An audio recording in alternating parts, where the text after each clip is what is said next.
nyusul ngejemput ngejemput Tahir ya guys. oke. Stay tune.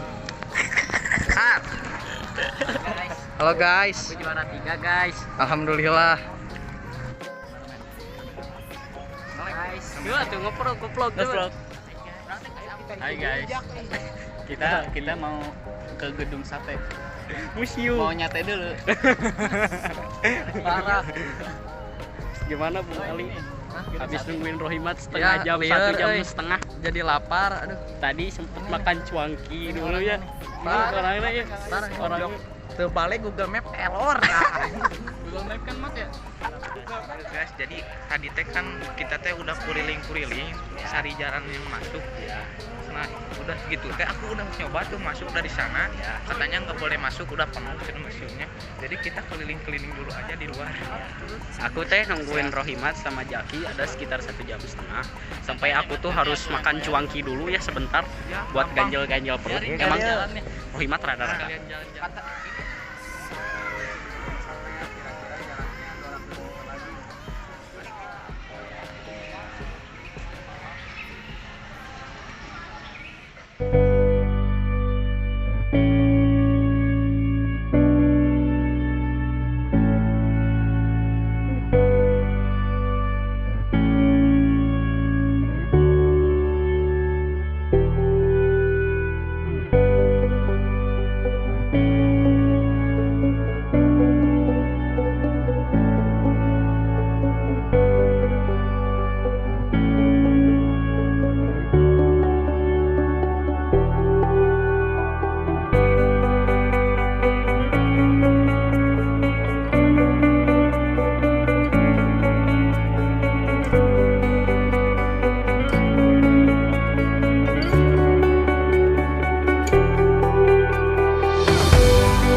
sampai di Museum Gedung Satenya.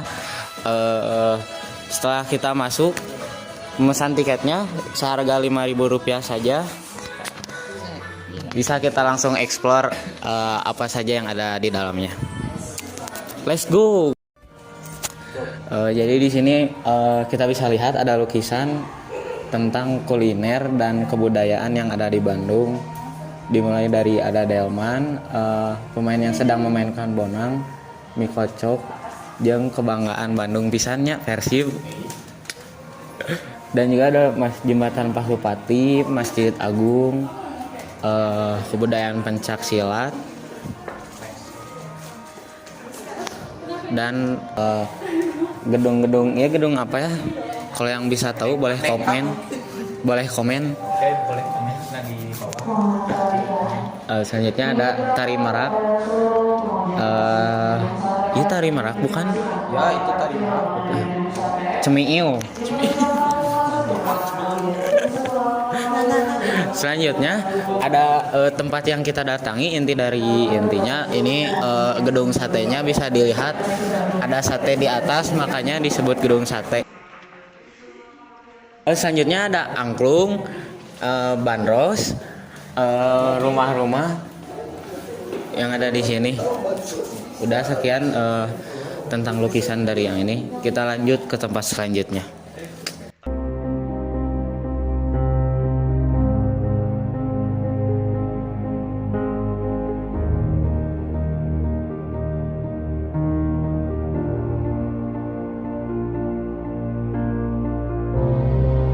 Oke guys, kita sekarang akan nonton film dokumenter sejarah gedung sate. Let's go.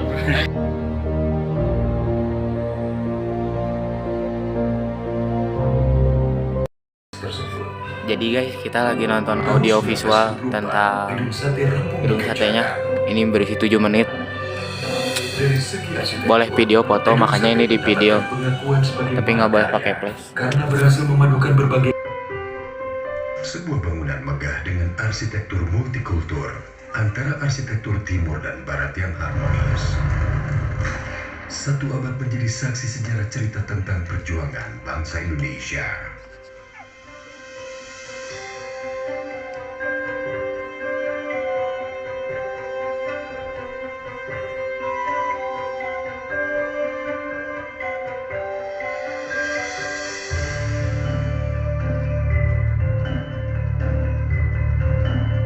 Bangunan itu akrab disebut Gedung Sate. Pembangunannya merupakan bukti konkret tentang wacana pemindahan ibu kota Hindia Belanda dari Batavia ke Bandung. Pemindahan tersebut melahirkan konsep berdirinya Balai Agung yang terdiri dari serangkaian gedung megah instansi pemerintahan Hindia Belanda. Kompleks ini bernama Gouvernementsbedrijven. Gedung Sate adalah gedung pertama yang dibangun dalam kompleks tersebut. Tahun 1924, Gedung Sate rampung dikerjakan. Dari segi arsitektur, Gedung Sate mendapatkan pengakuan sebagai mahakarya karena berhasil memadukan berbagai elemen nilai arsitek kebudayaan Timur dan Barat dengan serasi. Sejak diresmikan pada tahun 1930, Gedung Sate difungsikan sebagai kantor pusat Departemen van Verkeer en Waterstaat dan Centrale Bibliotheek. Departemen van Verkeer en Waterstaat merupakan jabatan pemerintah Hindia Belanda yang berfungsi untuk mengelola sumber daya air dan manajemen lalu lintas kala itu. Centrale Bibliotheek merupakan perpustakaan dengan koleksi gabungan dari 7 jabatan pemerintahan Hindia Belanda. Penggabungan ini menjadikannya sebagai perpustakaan terbesar di Asia Tenggara. Waktu berlalu hingga terjadinya Perang Dunia Kedua. Jerman di bawah kepemimpinan Hitler menguasai Polandia pada 1 September 1939. Peristiwa ini menimbulkan efek domino ke seluruh dunia, termasuk kota Bandung. Jepang yang beraliansi dengan Jerman mengamankan wilayah Indo-Pasifik dari cengkraman aliansi musuhnya. Pada tahun 1942, Belanda menyerah atas gempuran Jepang dalam Perang Pasifik. Membuat Jepang menguasai kota Bandung dan menjadikan Gedung Sate sebagai pusat pemerintahan Jawa Madura. Sedangkan jabatan Departemen van Verkeer en Waterstaat dirubah menjadi Kotubu Bonsitsu, sebuah instansi milik Jepang yang berfungsi sama. Sejak itu, istilah pekerjaan umum lazim digunakan sampai sekarang.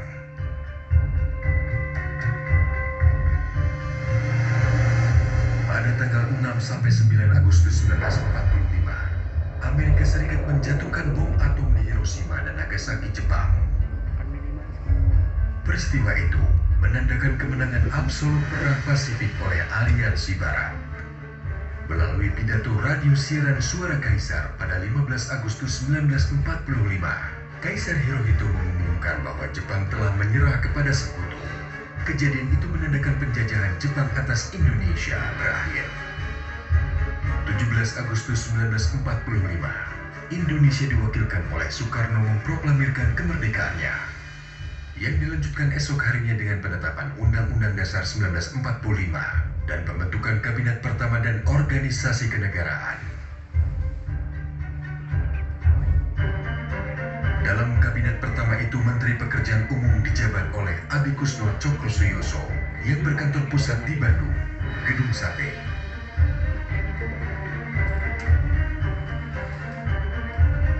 Walaupun sudah memproklamasikan kemerdekaannya, Indonesia tidak serta-merta menikmatinya secara utuh. Pada tanggal 4 Oktober 1945, tentara sekutu yang diikuti oleh Ika dan Murka memasuki kota Bandung untuk merusak kedaulatan NKRI. Pada tanggal 3 Desember, pasukan sekutu menyerang Gedung Sate. 21 orang pemuda dari Angkatan Muda DKI berjuang habis-habisan mempertahankan Gedung Sate. Sebagian besar terluka berat dan 7 orang dinyatakan hilang.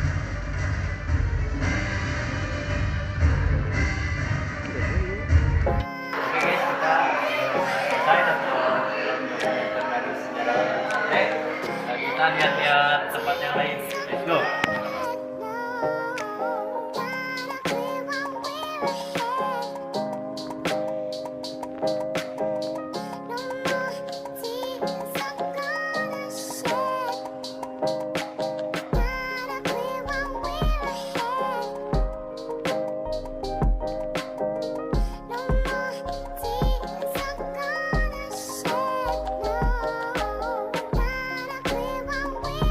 Ya guys, sekarang saya akan menjelaskan mengenai gagasan yang mempersembahkan pengetahuan tentang nilai kedaerahan dan keindonesiaan yang menunjukkan keberagaman serta keindahan dalam sebuah karya arsitektur.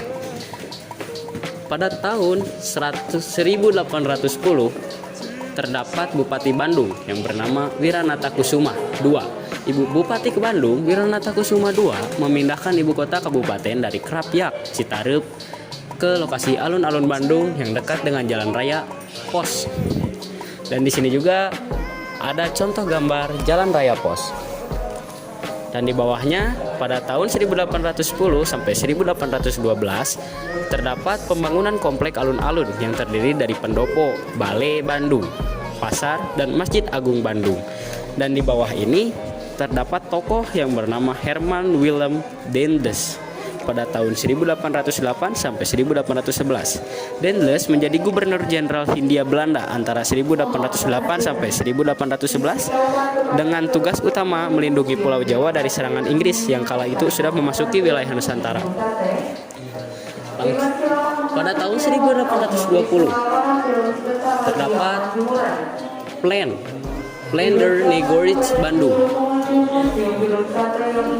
Langsung di 1826 ada peta dengan angka tahun 1826 menunjukkan situasi kota dan rencana pengembangannya. Pada tahun tersebut, luas kota saat itu hanya sekitar 5 km persegi dan baru memiliki 8 bangunan tembok saja. Dan ini adalah salah satu contoh rumah A.A.J. Paijen. Pada tahun 1830 sampai 1870, Bandung merupakan tempat pengumpulan hasil tanam paksa di wilayah Pariangan sebelum dibawa ke Batavia. Pada tahun 1840, penduduk kota Bandung mencapai 11.054 orang. Oke, di sini saya akan menjelaskan perkembangan Bandung pada tahun 1850. Pada 1850, Bandung berganti bupati yang bernama Wiratna Kusuma keempat pada tahun 1860 sampai dengan 1874. Ia merenovasi pendopo, kabupaten, dan masjid Agung. Kemudian bagian bawah kedua gedung tersebut diganti menjadi tembok, batu, dan atapnya diganti dengan genteng. di belakang pendopo ditambahkan gedung baru hasil rancangan Bupati. Dan ini adalah contoh Masjid Agung pada tahun 1850. Kemudian pada 1860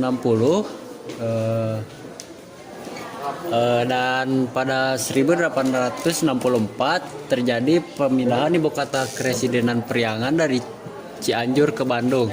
Pemindahan ibu kota Kepresidenan Priangan dari Cianjur ke Bandung berdasarkan surat keputusan Gubernur Jenderal bertanggal 17 Agustus 1864.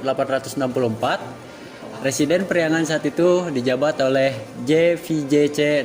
van der Moor yang berjabatan langsung antara 1858 sampai dengan 1874. Di sini juga ada foto bangunan sekolah bagi guru pribumi yang bernama The Quack School for pembangunan sekolah guru bagi pribumi yang bertepatan di bagian utara kota Bandung. Sekarang Polrestabes Jalan Merdeka. Sekolah ini dibuka pada tanggal 29 Mei 1866. Dan pada 1867 Gedung Pakuan selesai pembangunan rumah residen Priangan di Cicendo, Gedung Pakuan. Dan pada 1871 selesainya pembangunan penjara Bencei di sebelah utara alun-alun. Lalu pada 1871 pembukaan jaringan telegraf antara Jakarta, Bogor, Cianjur, Bandung, Ciamis, Banyumas, Purwokerto. Setelah itu Albert Hoffmann, seorang kebangsaan Jerman, mendirikan Grand Hotel Hoffmann di Jalan Raya Pos sebelah timur alun-alun. Dan pada tahun 1884 masuknya jalur kereta api di Bandung dan dilanjutkan dengan jalur pedalaman Priangan. Jalur Batavia ini diresmikan pada tanggal 17 Mei 1884. Masuknya jalur kereta api ke Bandung berpengaruh pesat bagi perkembangan visi kota Bandung.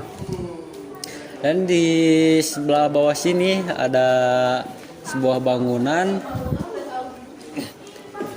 yang mirip hotel. Dan ini adalah Hotel Express Hotel. Berdirinya Hotel Express di sebelah barat stasiun Bandung atau Jalan Kebonjat, disusul dengan bermunculannya hotel-hotel lain di sekitar stasiun. Pada tahun 1890 kita bisa melihat bangunan permanen untuk perkumpulan elit sosial detail. Concordia selesai dibangun di ujung selatan Jalan Braga. Dan di bawah ini adalah Hotel Grand Prager. Dan di bawah ini adalah bangunan pabrik Kinai di Bandung yang lokasinya berada di sebelah utara Gedung Pakuan. Kita lanjut ke tahun 1900. Guys, di sini saya akan memperlihatkan bagian-bagian dari rancangan Gedung Sate yang dirancang dengan konsep arsitektur tropis yang dibuat oleh J. Gerber yang didasari penyesuaian pada iklim setempat dengan menampilkan perpaduan gaya Nusantara dan Eropa. Di sini juga terdapat luas lahan Gedung Sate yaitu sekitar 27.990,859 meter kubik dengan luas bangunan 10.877,734 meter kubik. Dan di sini bisa kalian lihat banyak data-data lainnya. Oke, di tahun 1900 terdapat kota kolonial dan kota taman. Oh, ini masih di tahun 1909 dibuat Bank Indonesia. Terus lanjut kemana? Kita lanjut ke 1910. Dibangun di tahun 1919 sampai 1920 dibangun ITB. ITB apa? Institut Teknologi Bandung. Di tahun 1917 sampai 1919 dibangun juga gedung Jaar Beurs.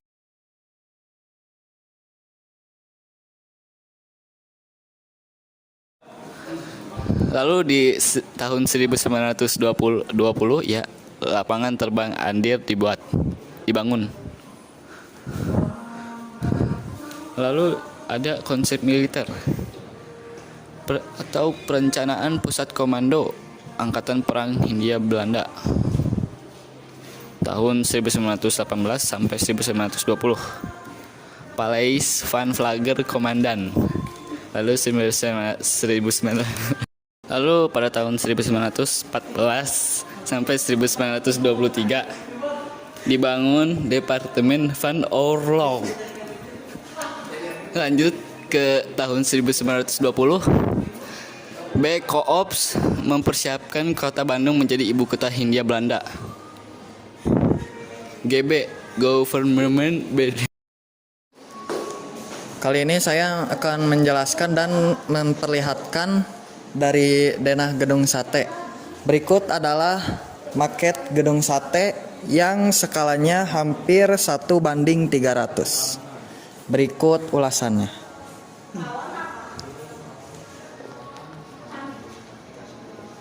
Menarik bukan? Segitu saja. Mas jelas soek. Nah, kita kalah kelas. Ayo. Tiga. Ya, saya sekarang akan menjelaskan mengenai unsur arsitektural gedung sate.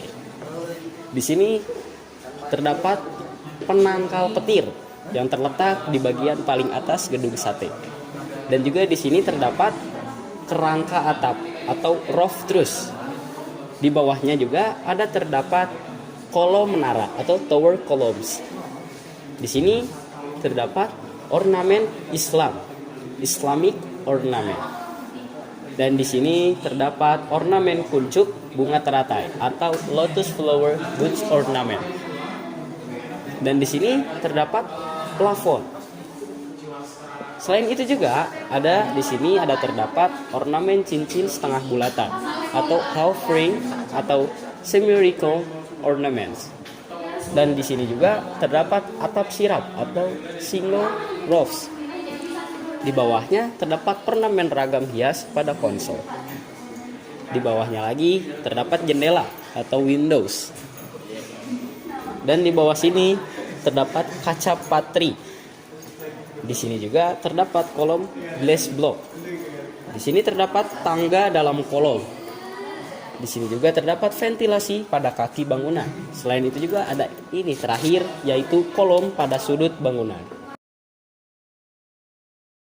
Berikutnya saya akan menjelaskan gedung sate dari masa ke masa.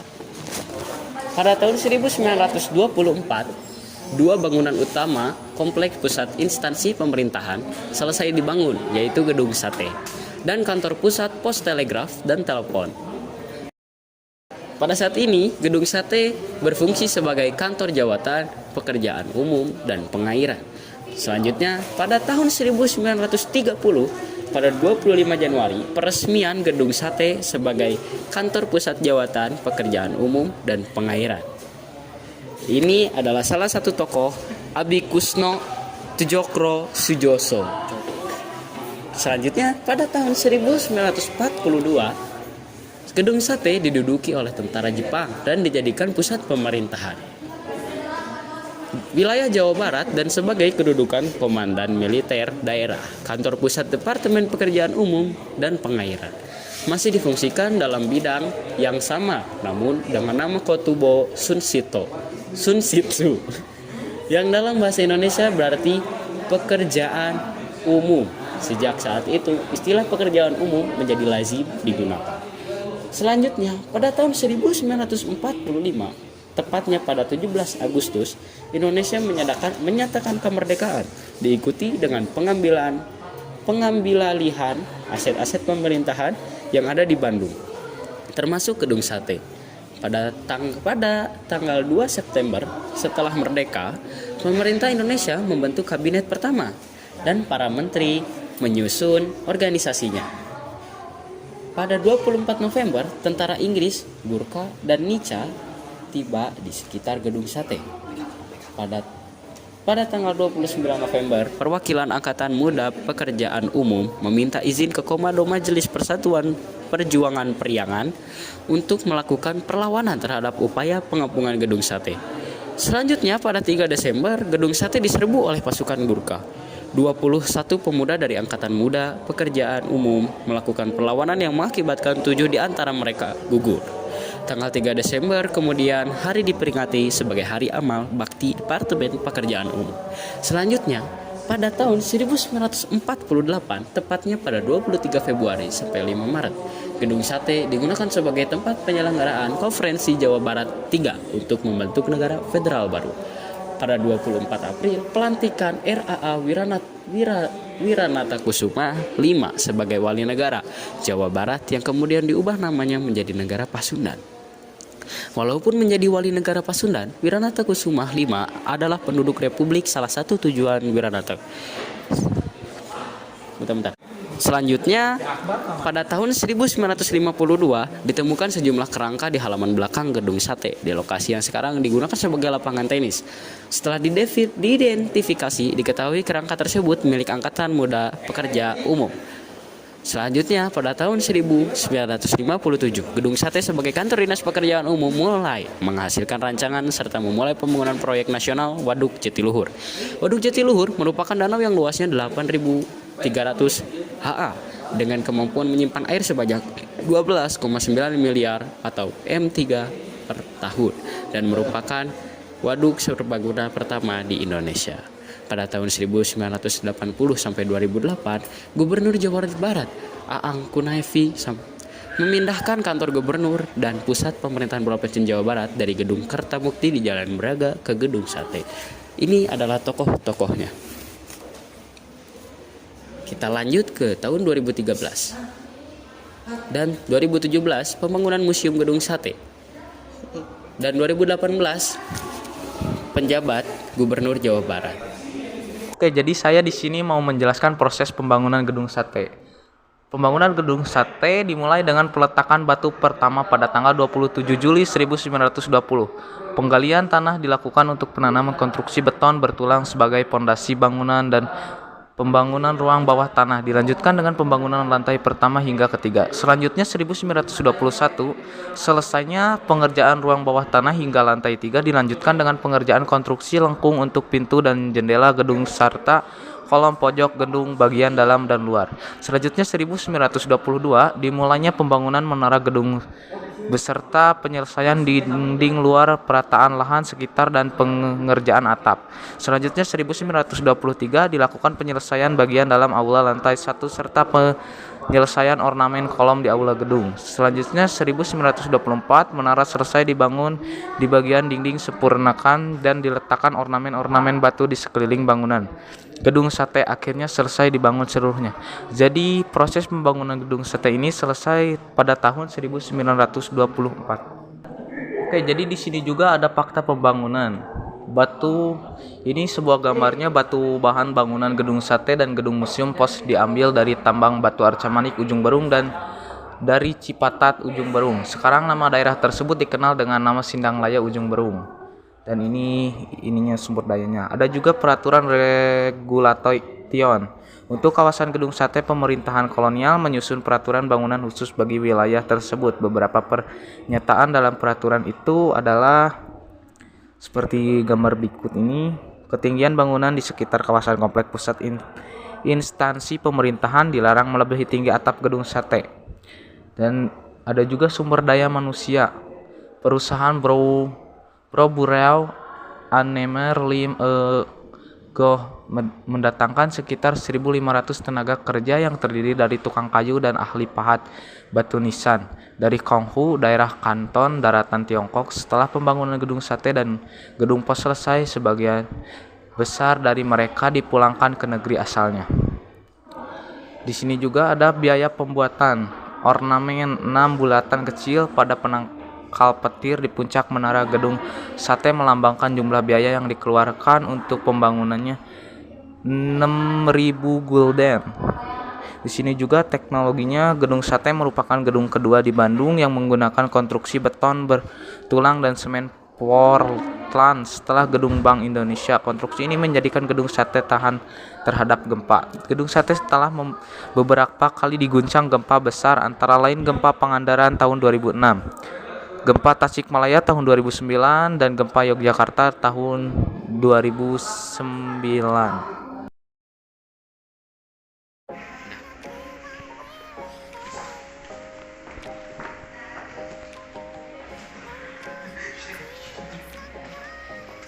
Woi.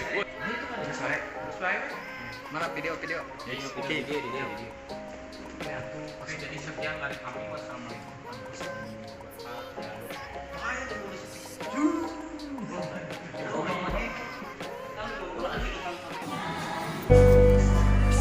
Udah.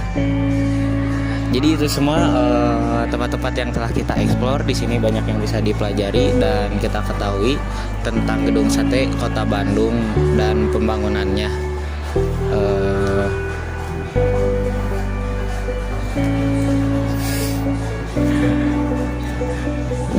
Oke guys, itu aja yang bisa kita sampaikan dan kita kasih. Semoga bermanfaat. See you next week. Bye bye.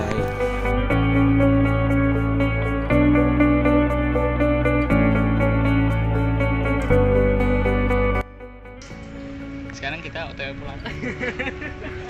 Oke guys, tadi di teh